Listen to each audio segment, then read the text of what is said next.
tidak ada amal soleh, ibadah yang mengalahkan fadilahnya takwa. Nggak ada. Takwa ini sampai disebutkan, saya pernah cari dalam Mu'jam Al-Fadul Quran teman-teman sekalian, yang saya temukan, mungkin keterbatasan ilmu saya, tapi saya temukan secara saya detail memeriksa, ada 226 ayat yang berbicara masalah ketakwaan.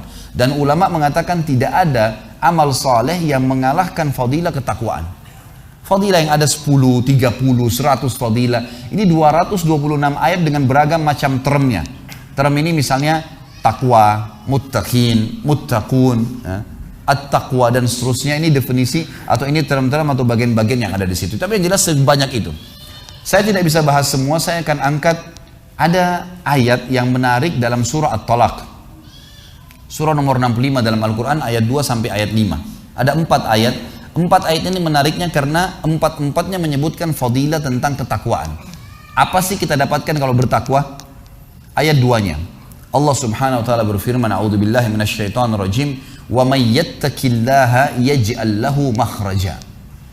Siapa yang bertakwa kepada Allah, ini manfaat pertama Anda dapatkan, Allah akan jadikan untuknya makhraja. Apa itu makhraja, teman-teman? Kita coba fahami dan kita detailkan, ditarik benang merah pemahaman dari bahasa Arab ini. Makhraj ini dalam pemahaman atau rincian para ulama bahasa, dikatakan makhraj bisa berarti seseorang laki-laki yang sedang berjalan di sebuah tempat yang sempit sampai membuat tubuhnya nggak bisa bergerak. Kemudian tiba-tiba dia coba memaksakan diri keluar dari gang yang sempit itu. Kemudian dia temukan di depan matanya ujung dari gang itu dan dia dapat lapangan luas sehingga dia bisa berlari.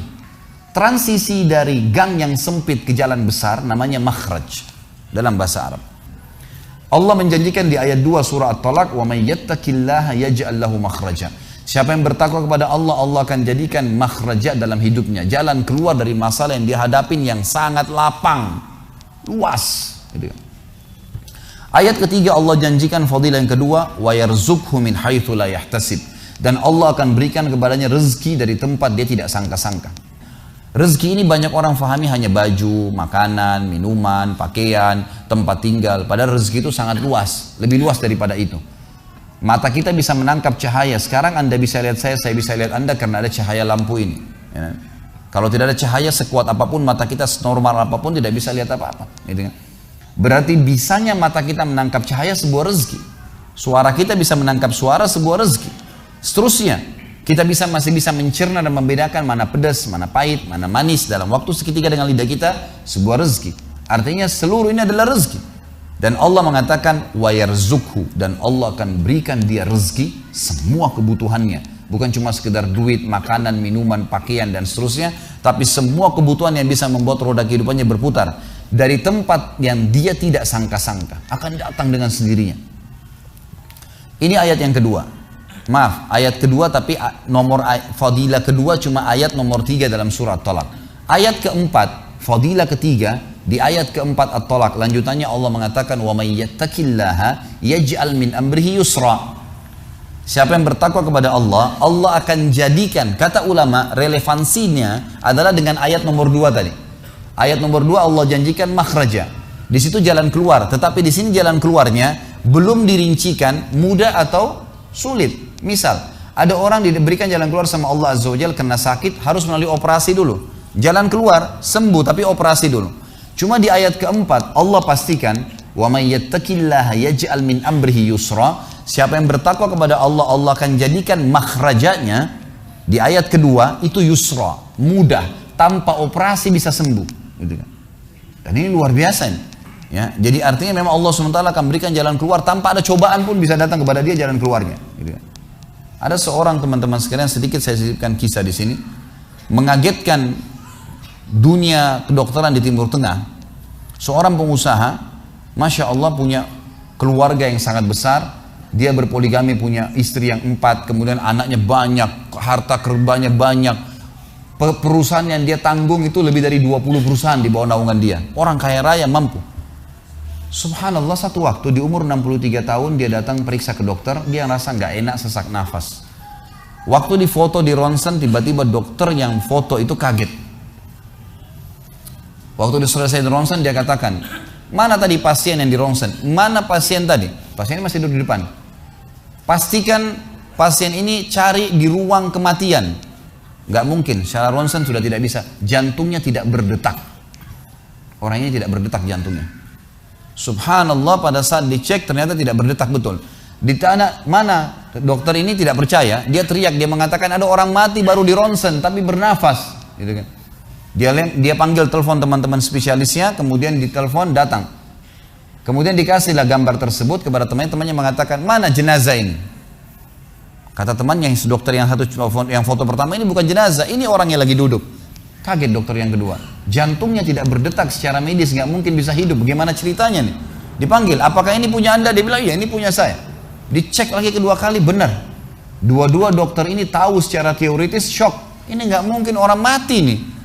Nggak ada ceritanya nih. Dipakai alat USG pun jantungnya tidak berdetak. Kok bisa hidup nih? Bisa ngobrol. Telepon teman-temannya. Sampai dokter-dokter yang asli dari Jazirah Arab pun yang ada di Eropa, dokter spesialis pada datang keesokan harinya cek, nggak percaya kejadian ini. Dicek ternyata benar. Kemudian ditelusurin lah, kira-kira bagaimana bisa orang ini masih bernafas, masih ngomong. Si pasien ini mengatakan, ada apa sebenarnya? Dia bilang, orang seperti Anda nggak mungkin hidup, sudah mati. Lalu kata dia, apakah orang seperti saya, jantung tidak berdetak, bisa punya keluarga? Mereka bilang, mustahil. Dia bilang, saya punya istri, dan saya melayani mereka. Apakah orang seperti saya bisa bekerja? Dia bilang, mustahil, saya menaungi 20 perusahaan saya. Semuanya bisa berjalan, mereka nggak percaya. Sampai datang seorang dokter yang senior dari Jerman, datang khusus karena kasus masalah ini, diundang oleh dokter-dokter spesialis tadi. Dicek, ditemukan ternyata teman-teman sekalian di bagian bawah jantungnya ada urat-urat saraf seperti terbuat ya, seperti dibuat secara alami yang mengalirkan darah-darah tertentu sehingga ada pompa nafas di situ. Tidak ada di manusia lain, cuma di orang ini saja. Semua dokter mengatakan ini nggak masuk di akal, nggak ada manusia seperti ini di dunia. Jantungnya sudah tidak bergerak tapi masih bisa hidup karena dari rongga-rongga urat saraf yang keluar itu bisa masuk udara, oksigen dan terpompa, akhirnya hidup dan hidupnya normal, gitu kan. Subhanallah, ini sesuatu keajaiban. Lalu kemudian ditanggapi oleh seorang syekh yang memang teman dekatnya orang ini, mengatakan, yang saya tahu, ini semua disampaikan dalam khutbah Jumat. Lalu dia mengatakan, yang saya tahu orang ini tidak pernah ketinggalan puasa Senin Kamis, tidak pernah ketinggalan puasa Iyamul Bid. Semua puasa sunnah dan wajib dijalankan. Dan tidak pernah buka puasa sendiri, pasti buka puasain orang lain. Tidak ada kegiatan sosial, buat gali sumur, bangun masjid, bagi kitab Al-Quran. Tidak pernah kecuali dia ada di situ. Walaupun andilnya tidak besar, tapi selalu ada. Orang tuanya selalu dibaktiin, selalu bersedekah, selalu kalau datang kepada saya diskusi tentang masalahnya orang. Ini ada tetangga saya punya masalah begini, bagaimana jalan keluarnya secara syariat, dan seterusnya. Hidupnya sibuk dengan ibadah kepada Allah Subhanahu Wa Taala. Allah ciptakan urat saraf khusus sehingga bisa terpompa ya, udara masuk ke jantungnya. Tidak ada operasi. Ini yang dikatakan yaj'al min amri yusra. Mudah, aneh, dokter nggak masuk di akalnya. Dan ini banyak orang subhanallah lupa dengan Allah Azza wa Jalla. Mereka tidak tahu kalau kekuatan Allah Subhanahu wa taala. Sakit, dokter, dok, bagaimana saya bisa sembuh? Subhanallah. Sebelum pergi akhi, ukhti, bilang, ya Allah, jadikan dokter ini penyebab saya sembuh insya Allah. Tapi kita tidak bergantung pada manusia. Kata Nabi SAW dalam hadis qudsi riwayat Bukhari, kata Allah Azza wa Jal, hai anak Adam, kalau kau menggantungkan nasibmu pada aku akan memenuhi semua kebutuhanmu. Tapi kalau kau menggantungkan nasibmu pada selain aku, maka aku akan biarkan kau dengan ketergantunganmu. Ya udah, terserah kamu, tidak akan bisa ditolong, gitu kan. Tapi kalau Allah Azza wa Jal turun tangan, sudah berbeda ceritanya teman-teman sekalian.